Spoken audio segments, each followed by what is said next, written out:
Hello, my lovely edge dwellers. This is Ask Lucca Live, episode 13 on June the 13th, 2020. And I'm Lucca, Lucca Hallex, Power Sorcerer.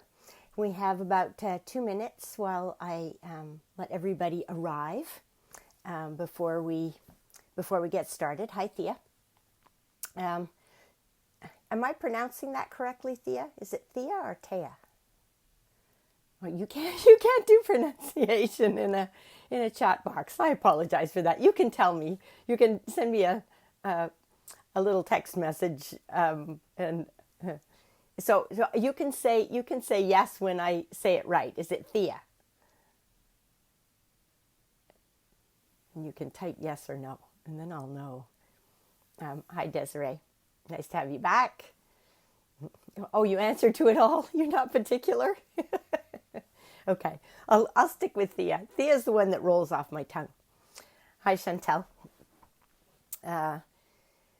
So I'm learning a new trick. I'm going to mark where we actually start the session in the notes so that people can bypass the checking in if they don't want to see the checking in. Hi, Jen. So, and I'm dangling, I have a dangling cord here. I'm choosing to think that it dances. Hi, Janet. Happy Saturday to you guys too. That's wonderful. I have a day here. Hi, Flora. I now know that, I know which one you are. This is great. I like it when people who are on here know one another. Hi, Judy. So we're just about at time, and I know that there's a number of people who've been in touch with me and said they're not free today and they'll come back and listen to it later. So hello to everybody who's coming in later. This is our start point. So I think that I'm wondering if it's auspicious that this is episode 13 on the 13th. 13s have never been bad luck for me, although I know that some people are a little leery of them. But that's never been my experience. So this is just a reminder that in the I've got pinned to the top of the Ask Lucca Live group.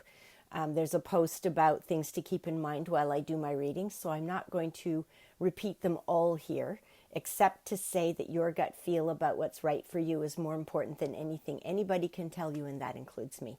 So anybody who reads for you reads through their own energy field, no matter how clear they are. And we can all misinterpret signs and signals and symbols and all of that kind of thing like anybody else can. So if I tell you anything that doesn't fit, doesn't feel quite right, put it in a holding tank or a waiting room, as one of my clients used to call it, and wait until you get some validation before you act on it. So I'm looking forward to today. I think this, it feels like the further into this virus time we go, the deeper we're going, the more of the layers of the onion we're peeling back globally, not just for each individual person. And some people are a little further with their onion peeling than others are. And that's not better or worse. It's just we do what we can when we can with who we are and what we know in the given moment. And I think I've done a lot of thinking about Black Lives Matters over the last week or two. And the conclusion I'm coming to is that I'm only as awake as I am. And I have, as soon as I set my intention to learn more about it, even more about it, all the ways that I could be learning, hi Paula, all the ways I could be learning started showing up. So I'm now using Facebook and the internet for even more learning than I was before. And of course, all my friends and colleagues and community members are all posting things that are really useful, and I'm reposting them as I come across them and find them. Just to give you a reminder, I do a show called Essential Conversations, which is Essence, TIAL. So conversations with change makers about their essence. And at the moment, Rebecca and I, Rebecca's my co-host, we're focusing on conversations between ourselves, and we're talking about what's topical in the given moment. So yesterday's show was about Black Lives Matters and how what we're learning about it, what our learning edge is, and we were sharing resources. So the resources will be available. We had a little Twitter glitch because normally we tweet out all of our connections. So that will be up in our archives at some point. And some of what we used for our resources are already on our Facebook posts and that kind of thing. So welcome, everybody. We're going to get started because we've got 7 questions today, and so we've got quite a full day. I hope I'm setting my intention that I can get to all of them. So my intention, as always, when I do this work, is to answer the asked and the intended questions. So if we have an intention for our own healing and clarity, then that's the information that will come through. It may not answer exactly your question, but it'll answer the question that you would have asked if you'd known to ask it.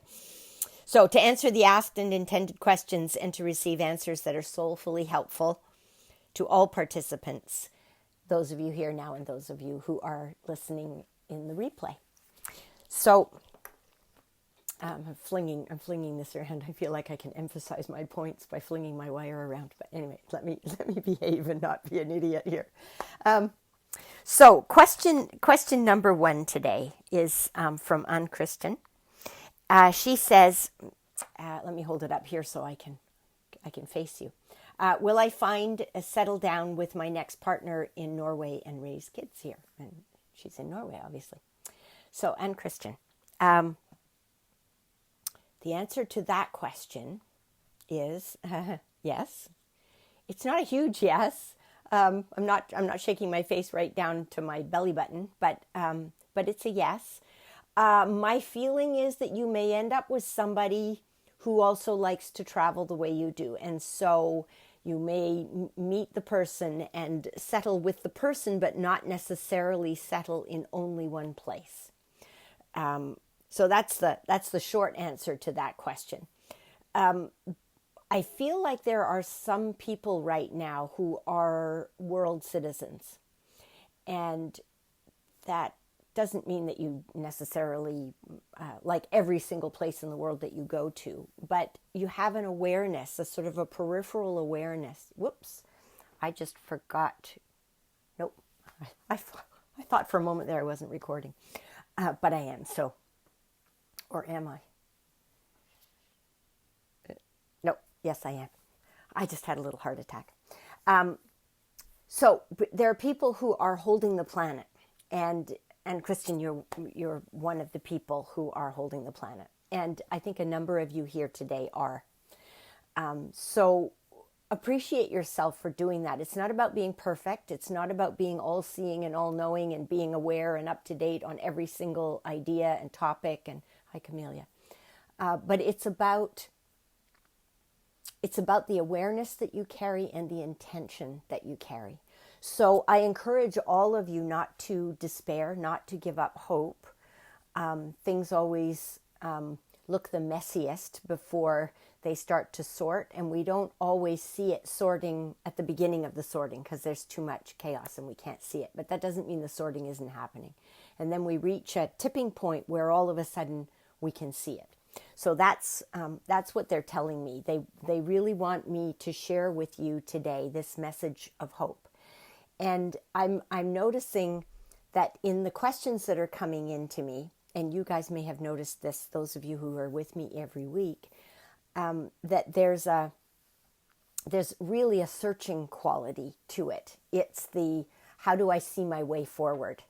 And your guides collectively are saying to me, and I'm looking up because I think of them as being up there. I feel like they ring me and they all looking down into my circle. That you're here at this time.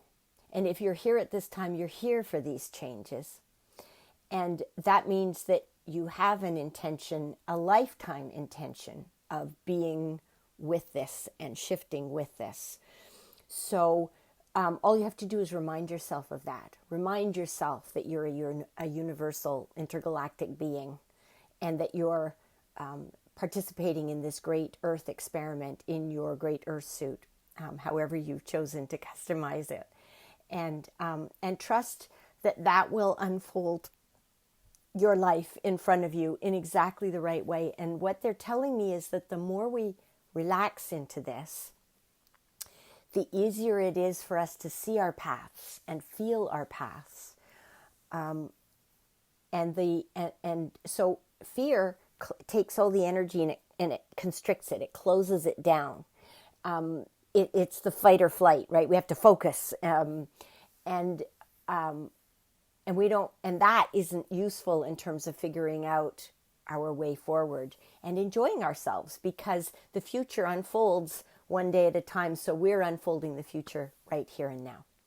So that's the tail end of the answer to Anne Kristen's question. Next question is from Lorna. And Lorna says, I would like to know if I will be getting rid of my gallstones on my own, or will I have to have my gallbladder removed? I wasn't sure if I should say this because I wasn't sure if it was coming from me or from your guidance. So I should share it with you. Okay, so Lorna, many years ago, I had a friend who had gallstones. And of course, as you know, very painful, very uncomfortable. And I'm assuming that what you have is gallstones. And gallstones can be softened so that they can pass through your system naturally. And one of the things that does that is olive oil or oil. But so I, in solidarity with my friend, did this olive oil process, and I'm pretty sure it's out there on the internet. I don't have the exact details now, but what we did was we stopped eating. We had lunch and stopped eating around noon, and then we waited until about 7 o'clock at night so that our systems were clear, and we started to take olive oil. I think it was like a quarter cup, but don't quote me on that, because I know that the recipe for this, we got it off the internet, so I know that it's out there on the internet somewhere. But it's olive oil. You take some olive oil, and then you take a tablespoon of lemon juice, and that lays the olive oil so that you don't have that oily taste in your mouth. And then you wait 15 minutes and you do it again, and you keep doing that until you've used it up. And it makes you feel a little bit nauseous. Some people are sick in the middle of the night because, well, we did it up into so we finished doing this in the late evening, and then we went to bed. And what we found was we passed, in the normal processes of the body, we passed gallstones, and they were beautiful. They looked like jade. It just sounds a little gross, but they did. And some of them are quite large and some of them are small, but it gets them through your system. That may help. You may still need surgery. You may be at a point now where you need surgery, but what my guides are telling me to tell you is that there are some natural ways to try and deal with this, even as you wait for surgery, because I know that a lot of non-essential surgery, non-emergency surgery is not happening right now. So go out there and to consult with your naturopath if you have one, or a naturopathic site on the internet. Olive oil and lemon juice is certainly not going to hurt you. So you can't do any harm doing it that way. So that's the answer about that. The thing with the gallbladder is it's about bitterness. It's about gall. So bitterness in your life. So what you can do on an emotional and energetic level is take a look at what residual bitterness you're dealing with in your life and whether it's even your own. I have a feeling, Lorna, that you might be carrying this symptom for someone else. Some of it might be yours, but some of it not. And if you're interested in my 2 baskets, 10 tennis balls exercise, where you, as an empath, have a tool to figure out how much of what you're feeling is yours and how much of it isn't, then just message me and I'll send it off to you. I have it in writing. And I'm about to put it online I'm going to do a recording of it where I talk about it. So that is coming shortly. I'm learning how to do all of this stuff. So that's your answer, Lorna. Next is Tracy. And I don't know if Tracy's on right now. Tracy was having difficulty connecting the other day because she's out in the wilds of New Zealand. She says, I'm now on my 5th trip, 3 hours round trip to get my new laptop and old laptop to talk to each other so the complete transfer of data can happen. Outlook has jumped all the subfolders and refuses to accept a different Gmail account as my, so this is the details of it. What's going on here? I have to ask for both to be vibrationally, well, I have asked for both to be vibrationally in alignment with me. The tech guy, Jimmy, is at a loss. Help. I was talking to a friend of mine who knows how to repair Macs the other day, and we were laughing about what used to happen when I used to see him on a regular basis and people would come in to have their laptops fixed.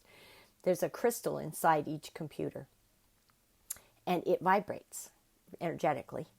And it picks up distress and stuckness and gnarliness and all of that kind of stuff. And that makes the computer go glitchy. So it's a good idea to ground yourself and clear yourself before you sit down at your computer, especially if you've had problems on your computer. Tracy, yes, this is about vibrational stuff that's going on. It's not Jimmy's. I don't know if your new laptop is completely new or if it was pre-owned, but you could do with clearing the crystal that's inside it, and you can do that with any kind of energy clearing exercise will help you to do that and set your intention that that's what you're going to do. But also, you've got some very powerful energy moving through you right now, and that energy is not necessarily bad, but you're going through a whole period of letting go of some things that are pretty big and powerful for you. So the more you can let that go, the less problems you're going to have with your computer. And I mean, I think this is a bigger issue than we can deal with today. But you can start there, knowing, I mean, you're already aware that there's energetic influences. There you are, Tracy. Completely new laptop. I don't get the sense that the problem is with the laptop. Like if you took it back to where you bought it from, I don't think that they would take it back, and I don't think they would find a problem because they don't typically find energy problems. But this is an energetic issue, and it's manifesting on a glitchy, and what it's relating to is also significant. So I don't have the bandwidth space to deal with this one in its complexity today. But if we've got more time at the end, I'll come back to it. But this may be one that we need to talk about outside of this session. And my sessions are by mutual agreement right now in terms of my rate structure. So don't worry about the cost of it. We'll make sure we find a cost that works for you. So that's that one for now, but that gives everybody a little bit of information about what goes on with computers. And sometimes when your computer's really glitchy, you need to get out and clear and have a bath and go for a walk and do all of that, and then come back and smooth the poor computer back down again. Next question is for Thea. Thea says, I would love to know anything helpful about where to focus or what to do in terms of marketing my counseling practice. I hope something about a niche to specifically market to comes through. Okay, so Thea, what have we got? What have we got for you, Thea? Yeah, you need your niche. You need a niche, a better, clearer, more clearly identified niche for you. So I'm just feeling my way into it because there's quite a bit of fog around you. And I think what's happening is that when people want to work with you, I just said emojis of crossed fingers here. I love this, like hieroglyphics. People who come to work with you are going into that fog, and then they're not entirely sure about working with you. You've got something that you've been doing on the side. And this today is probably part of it. You're understanding that things are energetic. And that comes into counseling at the same time as all the Jungian principles that we've learned along the way, right? So Jungian and sub-Jungian, because there's all the descendants, the students of Jung that have all weighed in with all their stuff. And it isn't that isn't useful, but you also have this energetic and intuitive understanding of what's going on. And I think you probably need to get clearer about how that works for you. And then how it works for you is, hi divinity, how it works for you is how you're going to unfold it, help your clients to unfold it. And I think, definitely this was true for me when I was going through counseling back in the early 90s. I had a counselor who didn't get this, and was trying to reinterpret all of the stuff I was going through energetically in a Jungian framework and in terms of archetypes. And that wasn't useful to me. So I know that there are people out there who need counseling, but they need the counseling to encompass all of who they are without them having to hold the space for it and protect it from the counselor who doesn't have that belief system. So if you go out there and you start marketing yourself with a niche in being able to hold the space for somebody's spiritual and energetic side to show up, however, whatever language you choose is going to be the right language to get you the right clients.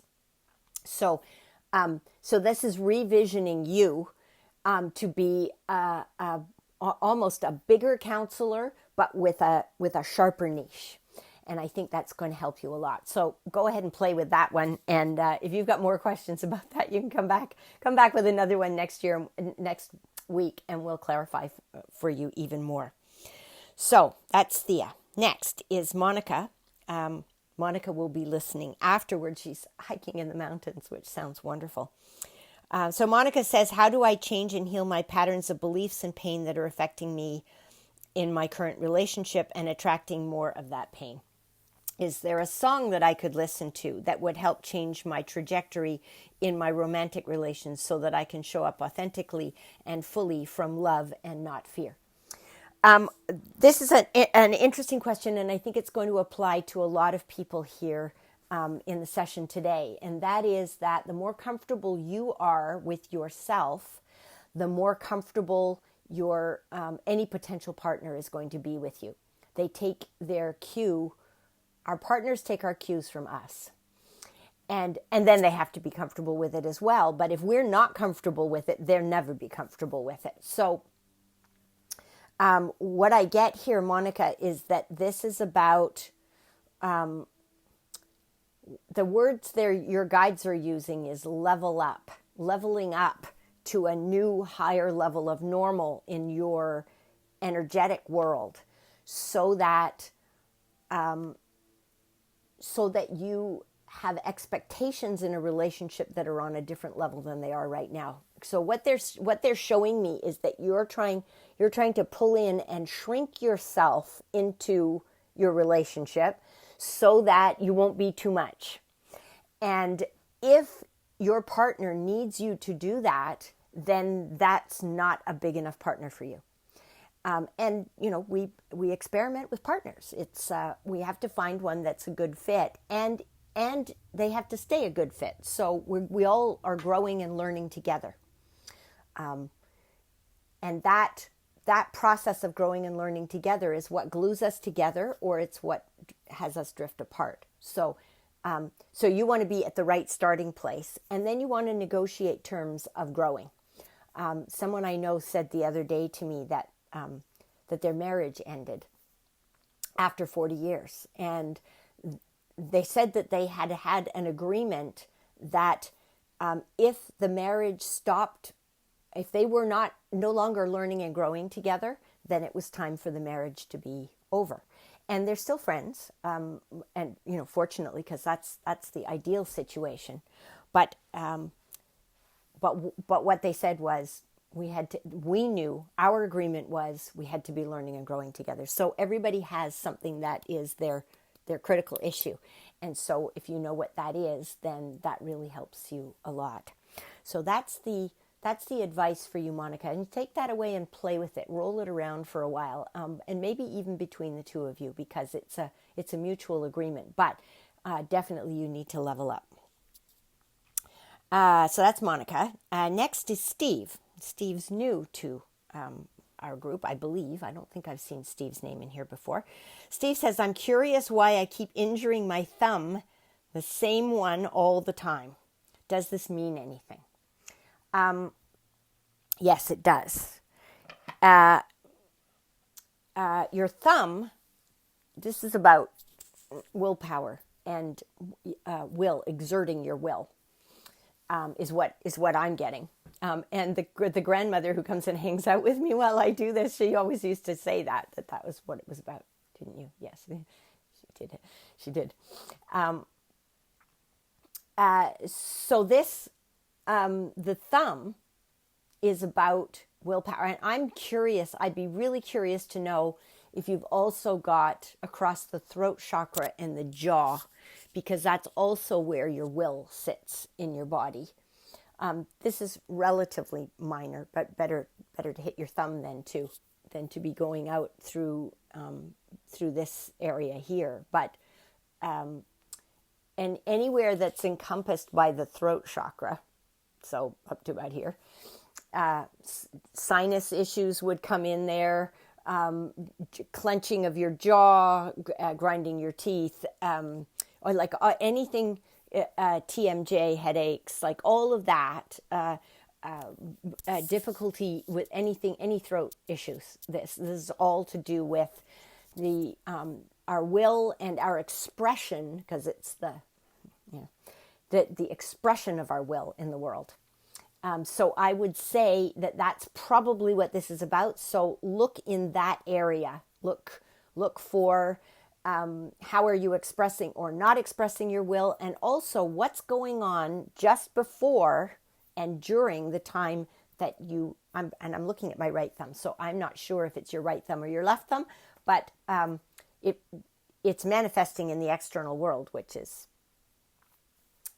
right side of the body. So I would say take a look at what's going on, because if you're hitting your thumb, you're telling yourself something about what's going on in that moment. It's quite specific, as opposed to general symptoms like TMJ that's showing up all the time. This is quite specific in the moment. So have a look at that. And I would be very curious to know what you find out after you look at it. And our next person, last one on the list, so we may have time to come back around again, is Nina. Nina says, how am I doing with the friend thing? As I have let go of a couple of connections that seem no longer healthy for me, I'm spending quite a bit of time alone. I expect new friendships will develop gradually, but I wonder if all this alone time is healthy. I like it, but then I question it. Well, yes, it is healthy for you. And think of it this way. Think of it as a pause between, I've come across this a lot in the yoga practice, that if you take a breath in and then you pause and then you breathe out and you pause and you breathe in, it's and I also know a coach who says that her coaching practice is a pause for her clients, that when they come and do a session with her, they're able to pause what's going on in their lives so that they can take a look at it and assess it. And so my sense is that this alone time for all of us, because a lot of us are isolated. If we live alone, we're in many ways much more isolated than people who are in families who may have had, they're probably craving alone time about now. But this is, Chantal, I see your question there, and I'll come to it right after I answer this one. So yeah, this is an important time for you to recenter in yourself. And also to take a look at friendship. And they're not saying, what are you looking for in friendship? They're saying, what are you offering in friendship? And not like, what do you have to sell? Are you worthy enough? But what are the things about yourself that you haven't been valuing enough that you bring to friendship and it's a gift to the other person. And hi, Trudy.